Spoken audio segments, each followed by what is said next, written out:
दोस्तों नमस्कार। ये है मार्गदर्शन फॉर सिविल सर्विसेज। मैं अनुराग चौधरी। दोस्तों आज की वीडियो में हम सॉल्व करेंगे उत्तर प्रदेश लोक सेवा आयोग द्वारा आयोजित किए जाने वाले यूपी पीसीएस प्रारंभिक परीक्षा के लिए सामान्य अध्ययन के महत्वपूर्ण प्रश्नों का प्रैक्टिस सेट। दोस्तों ये प्रश्न यूपी पीसीएस प्रारंभिक परीक्षा के साथ आरओ यानी समीक्षा अधिकारी, सहायक समीक्षा अधिकारी, गवर्नमेंट इंटर कॉलेज प्रवक्ता, गवर्नमेंट डिग्री कॉलेज और एलटी ग्रेड आदि परीक्षाओं के सामान्य अध्ययन खंड के लिए बहुत ही उपयोगी है। तो आइए शुरू करते हैं यूपी पीसीएस प्रारंभिक परीक्षा और आरओ परीक्षा के लिए सामान्य अध्ययन के महत्वपूर्ण प्रश्नों का प्रैक्टिस सेट। पहला प्रश्न है दोस्तों, नीलगिरी पहाड़ियों में नारायण गुरुकुलम की स्थापना किसने की थी? ऑप्शन है नटराज गुरु, चटम्बी स्वामी काली, टीके माधवनी या डॉक्टर पालपू। तो सही उत्तर क्या हो जाएगा? सही उत्तर ऑप्शन ए नटराज गुरु। दोस्तों नटराज गुरु जिनका समयकाल 1895 से 1973 है, इन्होंने प्राचीन ज्ञान और आधुनिक वैज्ञानिक पद्धति के समन्वय के आधार पर नीलगिरी पहाड़ियों में नारायण गुरुकुलम की स्थापना की थी। तो सही उत्तर हो जाएगा नीलगिरी पहाड़ियों में नारायण गुरुकुलम की स्थापना नटराज गुरु के द्वारा की गई है। अगला प्रश्न है, a nation in the making के लेखक कौन थे? ऑप्शन देखिए, एस.एन. बनर्जी, महात्मा गांधी, ह्यूम या फिर तिलक। तो सही उत्तर क्या हो जाएगा? दोस्तों सही उत्तर एस.एन. बनर्जी। दोस्तों सुरेंद्र नाथ बनर्जी को प्राय राष्ट्रगुरु या टीचर ऑफ नेशन भी कहा जाता है। उन्होंने ए नेशन इन मेकिंग पुस्तक लिखी जो 1925 में प्रकाशित हुई थी। अगला प्रश्न है, कौन भारत की स्वतंत्रता के समय यूनाइटेड किंगडम के प्रधानमंत्री थे? तो आप जानते हैं क्लीमेंट एटली। ऑप्शन डी आपका सही उत्तर हो जाएगा। दोस्तों क्लीमेंट एटली भारत की स्वतंत्रता के समय यूके के प्रधानमंत्री थे और एटली द्वारा ये घोषणा की गई थी कि ब्रिटिश भारत को 30 जून 1948 तक पूर्ण स्वशासन प्रदान किया जाएगा। अगला प्रश्न है दोस्तों, गांधी जी को नोबेल शांति पुरस्कार कब मिला था? आपको बताना है 1937, 1947, 1939 या उपर्युक्त में से कोई नहीं। तो सही उत्तर है ऑप्शन डी, कभी नहीं। दोस्तों गांधी जी ने कभी नोबेल शांति पुरस्कार नहीं जीता। हालांकि उन्हें वर्ष 1937, 1938, 1939, 1947 में नोबेल पुरस्कारों के लिए नामांकित किया गया था और अंत में वर्ष 1948 में भी उनको नोबेल शांति पुरस्कार के लिए नामांकित किया गया था, लेकिन उनकी हत्या हो गई और इस वर्ष नोबेल का शांति पुरस्कार किसी को भी प्रदान नहीं किया गया था। तो याद रखिएगा, गांधी जी को नोबेल शांति पुरस्कार कभी भी प्रदान नहीं किया गया है। अगला प्रश्न है दोस्तों, साइमन कमीशन की रिपोर्ट को कचरे के ढेर पर फेंक देना चाहिए, ये किसने कहा था? ऑप्शन है महात्मा गांधी, शिवा स्वामी अय्यर, मोहम्मद अली जिन्ना या जवाहरलाल नेहरू। तो सही उत्तर क्या हो जाएगा? सही उत्तर ऑप्शन बी शिवा स्वामी अय्यर। दोस्तों देखिए बहुत ही महत्वपूर्ण प्रश्न है। शिवा स्वामी अय्यर ने साइमन कमीशन की रिपोर्ट की जांच की और कहा कि इस रिपोर्ट को कचरे के ढेर पर फेंक देना चाहिए। अगला प्रश्न है दोस्तों, ब्रिटिश भारत में हस्तशिल्प उद्योग में तेजी से गिरावट आने का क्या कारण था? ऑप्शन देखिए, संरक्षण में कमी, आयातित सामानों की बढ़ती मात्रा, इंग्लैंड के मशीन निर्मित सामानों से कड़ी प्रतिस्पर्धा या उपर्युक्त सभी। तो सही उत्तर हो जाएगा ऑप्शन डी उपर्युक्त सभी। दोस्तों संरक्षण की कमी, आयातित वस्तुओं की बढ़ती मात्रा, इंग्लैंड के मशीन निर्मित सामानों से कड़ी प्रतिस्पर्धा के कारण भारतीय हस्तशिल्प में तेजी से गिरावट आई थी। अगला प्रश्न देखिए, आसान सा प्रश्न है कि स्वतंत्र भारत के प्रथम रक्षा मंत्री या डिफेंस मिनिस्टर कौन थे? तो बलदेव सिंह। ऑप्शन सी आपका सही उत्तर हो जाएगा। बलदेव सिंह भारत के प्रथम रक्षा मंत्री थे। अगला प्रश्न है, निम्नलिखित युग्मों में से कौन से सही सुमेलित हैं? इसमें पुस्तक और लेखक दिए गए हैं। देखिए, द फिलॉसफी ऑफ द बम, सचिंद्र नाथ सान्याल। इसके अलावा मैं नास्तिक क्यों हूँ, भगत सिंह। और बंदी जीवन, राम प्रसाद बिस्मिल। तो आप जान लीजिए दोस्तों, द फिलॉसफी ऑफ द बम पुस्तक सचिंद्र सान्याल और मैं नास्तिक क्यों हूँ, ये पुस्तक भगत भगत सिंह द्वारा लिखी गई है।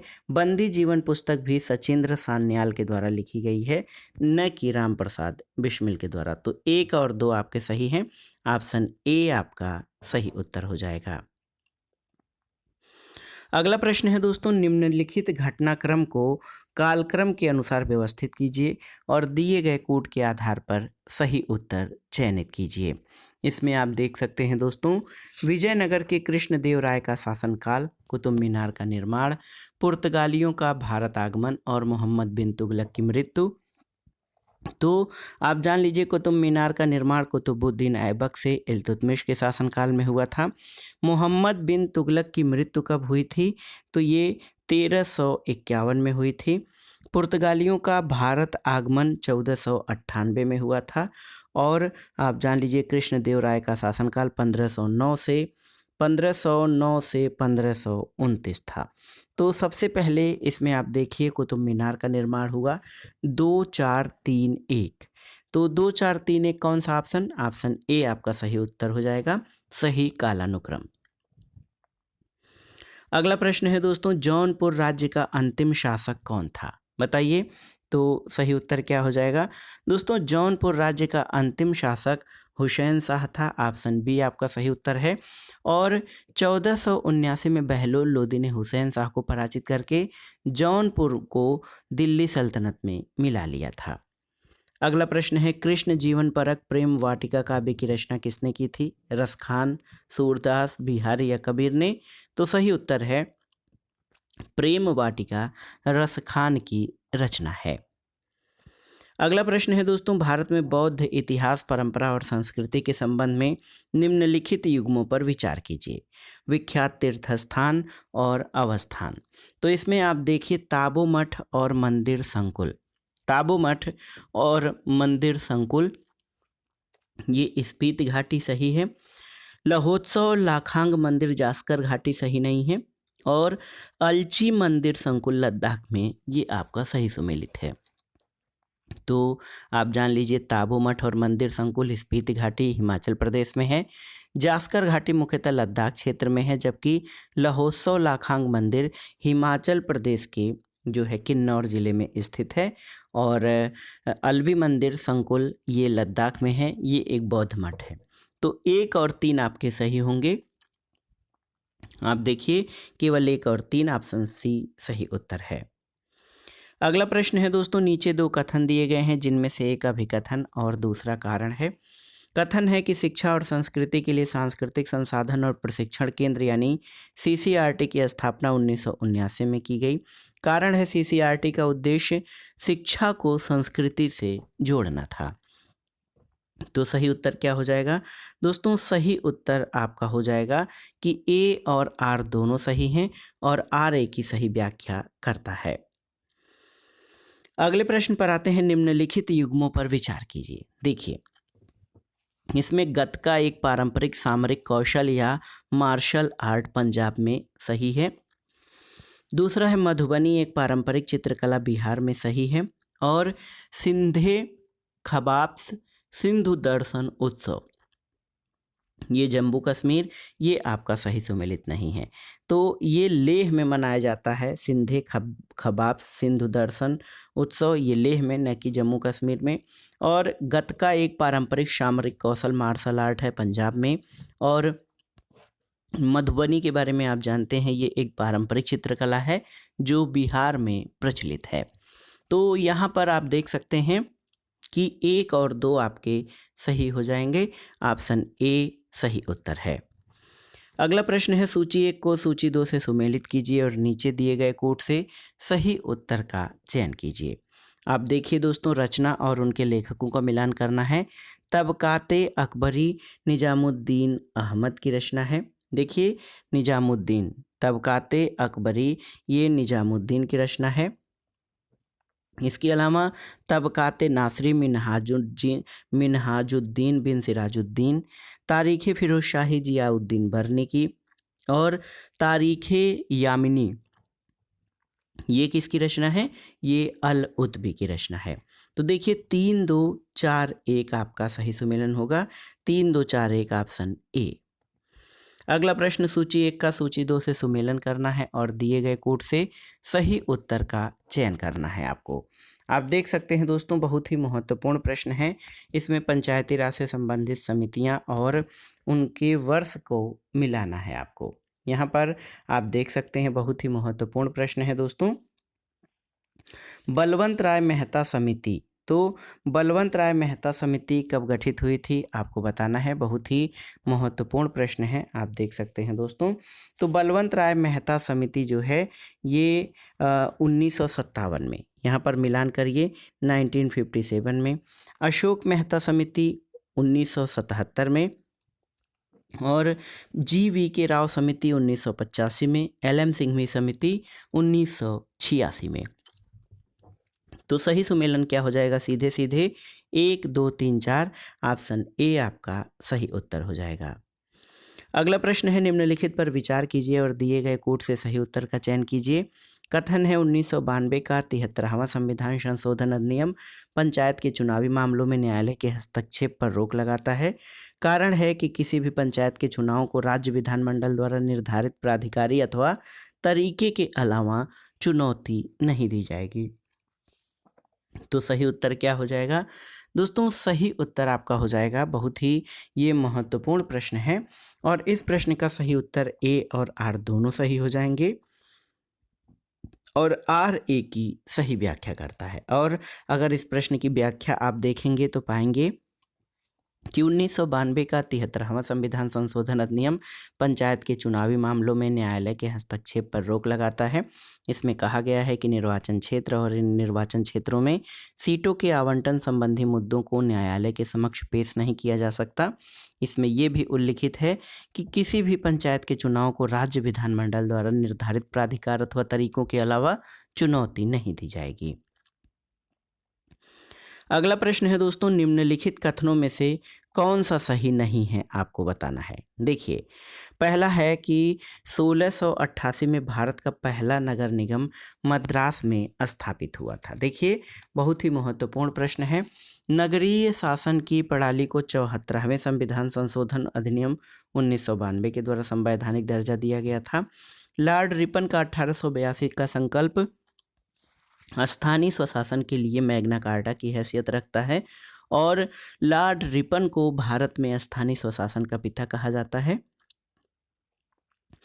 चौथा कथन है कि 1992 के 74वें संविधान संशोधन अधिनियम द्वारा भारत के संविधान में एक नया भाग 9 शामिल किया गया था।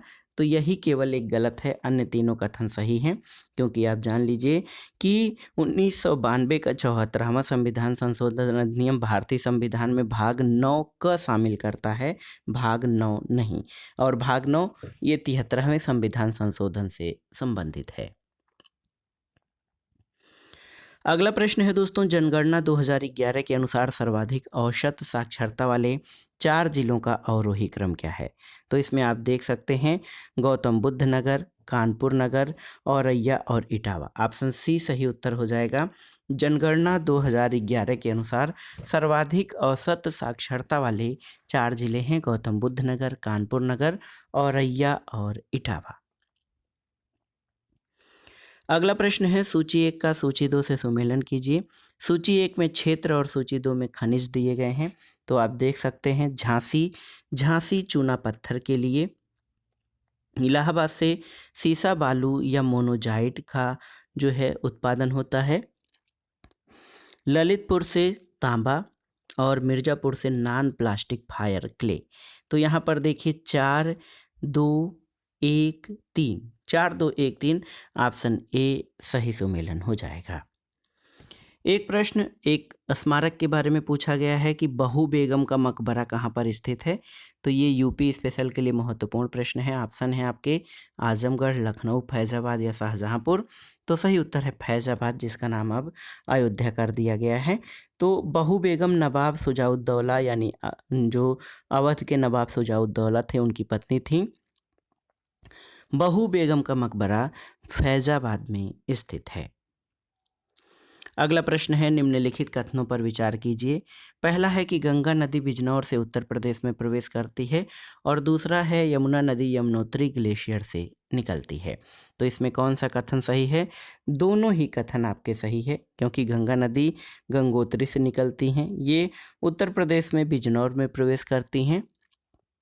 दोस्तों, गंगा नदी भारत में 5 राज्यों उत्तराखंड, उत्तर प्रदेश, बिहार, झारखंड और पश्चिम बंगाल से होकर बहती हैं। यमुना नदी यमुनोत्री ग्लेशियर से निकलती है। अगला प्रश्न है दोस्तों, किसान समृद्धि आयोग का गठन किस वर्ष हुआ था? आपको बताना है। ऑप्शन है 2016, 2018, 2019 या 17। तो ये सही उत्तर 2017, ऑप्शन डी आपका सही उत्तर हो जाएगा। और दोस्तों, उत्तर प्रदेश में किसान समृद्धि आयोग का गठन नवंबर 2017 में हुआ था। इस आयोग के गठन का उद्देश्य किसानों की आय को वर्ष 2022 तक दोगुना करना है। अगला प्रश्न है, निम्नलिखित युग्मों में से कौन सा सुमेलित नहीं है? देखिए, IIVR यानी Indian institute of vegetable research, ये लखनऊ में ये सही सुमेलित नहीं है। IIPR यानी Indian institute of pulses research, Kanpur में सही है। IVRI यानी इंडियन वेटरनरी रिसर्च इंस्टीट्यूट, ये इज्जतनगर बरेली में। और देखिए, Indian grassland and fodder research institute IGFRI Jhansi में। तो इसमें से कौन सा सुमेलित नहीं है? तो IIVR यानी भारतीय साग भाजी अनुसंधान संस्थान, ये वाराणसी में है, न कि लखनऊ में। अगला प्रश्न है, निम्नलिखित में से किन भारतीय स्थानों से मध्य पाषाण काल में पशुपालन के प्रमाण मिले हैं? आपको बताना है। ये भी प्रश्न बहुत ही महत्वपूर्ण है। तो आप देख सकते हैं कौन सा किस स्थान से। तो उत्तर है बागोर। देखिए दोस्तों, मध्य पाषाण काल में पशुपालन के साक्ष्य जो है बागोर राजस्थान से मिले हैं। ऑप्शन ए आपका सही उत्तर है। अगला प्रश्न है दोस्तों, सूची 1 का सूची 2 से सुमेलन कीजिए और कूट के माध्यम से सही उत्तर का चयन कीजिए। सूची 1 में हार्मोन और सूची 2 में ग्रंथ दिया गया है। तो एपिनेफ्रिन ये मेडुला ग्रंथि से संबंधित हार्मोन है। कैल्सीटोनिन ये पराअवटु या पीयूष ग्रंथि से पराअवटु ग्रंथ से। और रिलैक्सिन हार्मोन का संबंध अंडाशय से है। और STH हार्मोन ये पीयूष ग्रंथि से संबंधित है। तो सही सुमेलन आपका क्या हो जाएगा दोस्तों? देखिए, सही उत्तर आपका हो जाएगा 2 3 4 1। देखिए, मिलान करिए, 2 3 4 1, ऑप्शन सी सही उत्तर है। अगला प्रश्न है, निम्नलिखित कथनों पर विचार कीजिए। पहला है, कोरियोलिस बल के प्रभाव से उत्तरी गोलार्ध की जलधाराएं अपनी दाईं ओर और दक्षिणी गोलार्ध की जलधाराएं अपने बाईं ओर प्रवाहित होती हैं। ला नीना एक शीतल जलधारा है। तो दोस्तों, आप जान लीजिए कि कोरियोलिस बल एक आभासी बल है जो पृथ्वी के घूर्णन के कारण उत्पन्न होता है। ला नीना एक शीतल जलधारा है जिसकी उत्पत्ति पेरू तट के निकटवर्ती क्षेत्रों में होती है। तो ये प्रश्न बहुत ही महत्वपूर्ण है। आप जान लीजिए कि पेरू के निकटवर्ती या तटवर्ती क्षेत्र में ला नीना की उत्पत्ति होती है। और एल नीनो एक गर्म जलधारा है। तो इसमें से आपसे पूछा गया है कि कौन सा कथन आपका सही है। तो दोनों 1 और 2 आपके दोनों सही उत्तर हैं। अगला प्रश्न है, निम्नलिखित कथनों पर विचार कीजिए। 3 कथन दिए गए हैं। एक मनुष्य के जीवन को पूर्ण रूप से धारण करने के लिए आवश्यक न्यूनतम भूमि को इकोलॉजिकल फुटप्रिंट या पारिस्थितिकी पदछाप कहते हैं। दूसरा है, जयमंडली पारिस्थितिकी तंत्र में ऊर्जा का प्रवाह एक दिशी होता है। और तीसरा, पारिस्थितिकी तंत्र में एक पोषी स्तर से दूसरे पोषी स्तर में स्थानांतरण से ऊर्जा की मात्रा बढ़ती है। तो इसमें कौन सा कथन आपका सही हो जाएगा? केवल 1 और 2 आपके सही हैं, 3 गलत है। क्योंकि आप जान लीजिए दोस्तों कि पारिस्थितिकी तंत्र में एक पोषी स्तर से दूसरी पोषी स्तर में स्थानांतरण से ऊर्जा की मात्रा घटती है। इससे लिंडेन के 10% के नियम के अनुसार एक पोषी स्तर से दूसरे पोषी स्तर पर ये मात्रा 10% स्थानांतरित हो पाती है। इसी कारण ऊर्जा का प्रवाह एक दिशी होता है। तो इसमें 1 और 2 आपके सही हैं, ऑप्शन सी सही उत्तर हो जाएगा। अगला प्रश्न है दोस्तों, सल्तनत कालीन व्यवस्था से संबंधित सही कथन की पहचान कीजिए। ये भी बहुत ही महत्वपूर्ण प्रश्न है। इसमें आपसे सल्तनत कालीन व्यवस्था से संबंधित जो महत्वपूर्ण प्रश्न हैं उनके बारे में पूछा गया है। तो आप देखिए, पहला कथन है कि ग्रामीण अधिकारी खुद या मुकद्दम द्वारा अपनी भूमि पर रियायती दर से लगान देना ये किस्मते खूती कहलाता था। दूसरा है कि हुकूक खुती किसानों से लिया जाने वाला सिंचाई कर था। तो ये प्रश्न बहुत ही महत्वपूर्ण है दोस्तों। इसमें आपको बताना है कि कूट के आधार पर कि कौन सा उत्तर इसमें आपका सही होगा। तो ये बहुत ही महत्वपूर्ण प्रश्न है दोस्तों, आप जानते भी होंगे, इसमें से इसका उत्तर जानते भी होंगे। आप देख सकते हैं कि यहाँ पर जो आप देखेंगे कि दोस्तों खिदमती क्या होता था, तो खिदमती या जो पराजित भारतीय सरदारों द्वारा देकर होता था। रड़ाका भूमि सुल्तानों के अधीनस्थ हिंदू शासकों के अधिकार में रहने वाली भूमि होती थी। भाओली को भू राजस्व आकलन पद्धति कहते थे। और सवार एकल्व ये दोस्तों ये क्या होता था, ये केंद्रीय सेना होती थी। तो ये बहुत ही महत्वपूर्ण प्रश्न है। आप जब इसको देखेंगे तो आप जान पाएंगे दोस्तों, यहाँ पर ये सभी प्रश्न बहुत ही महत्वपूर्ण हैं और इसमें से केवल एक आपका सही है कि ग्रामीण अधिकारी खुद या मुकद्दम द्वारा अपनी भूमि पर रियायती दर से लगान देता था, जिसे किस्मत खुती कहलाता था। एक सही है, हुकूक खुती किसानों से लिया जाने वाला सिंचाई कर था, ये आपका सही नहीं है। तो ये चलिए बहुत ही महत्वपूर्ण प्रश्न है। आप लोगों ने देखा कि सल्तनत काल में खुद या मुकद्दम या चौधरी ग्राम प्रशासन का प्रमुख अधिकारी होता था। उसके द्वारा अपनी भूमि का जो है रियायती दर से लगान देना किस्मत खुती कहलाता था। और वे किसानों से सरकारी लगान के अतिरिक्त जो कुछ भी प्राप्त करते थे वो हुकूक खुती कहलाता था। और अलाउद्दीन खिलजी ने खुतों का कठोरता से दमन किया था। अगला प्रश्न है, दिल्ली के निम्नलिखित सुल्तानों में किसकी माता हिंदू थीं? तो आप बताइए। इसमें आपके फिरोज तुगलक, सिकंदर लोदी, गियासुद्दीन तुगलक और नसीरुद्दीन खुसरो दिया गया है। तो दोस्तों दिल्ली के सुल्तानों में नसीरुद्दीन खुसरो शाह, इसके अलावा गियासुद्दीन तुगलक, फिरोज तुगलक और सिकंदर लोदी ये हिंदू माँ की संतान थे। तो आप देख सकते हैं ये सभी ऑप्शन डी आपका सही उत्तर हो जाएगा। ये सभी शासक हिंदू माँ की संतान थे। अगला प्रश्न है, सूची 1 का सूची 2 से सुमेलन कीजिए और दिए गए कोट से सही उत्तर का चयन करिए। हिंडोला महल ये मालवा में है। लाल दरवाज़ा मस्जिद जौनपुर में। दाखिली दरवाज़ा बंगाल में। और नगीना मस्जिद गुजरात में स्थित है। तो देखिए 3-1-4-2 आप मिलान करिए, ऑप्शन ए सही उत्तर हो जाएगा। अगला प्रश्न है कि शिवाजी से संबंधित निम्नलिखित घटनाओं का सही कालानुक्रमिक जो है कालानुक्रम की पहचान कीजिए। शिवाजी का राज्याभिषेक, तो शिवाजी का राज्याभिषेक, सूरत की प्रथम लूट, पुरंदर की संधि और शिवाजी का आगरा दरबार में लाया जाना।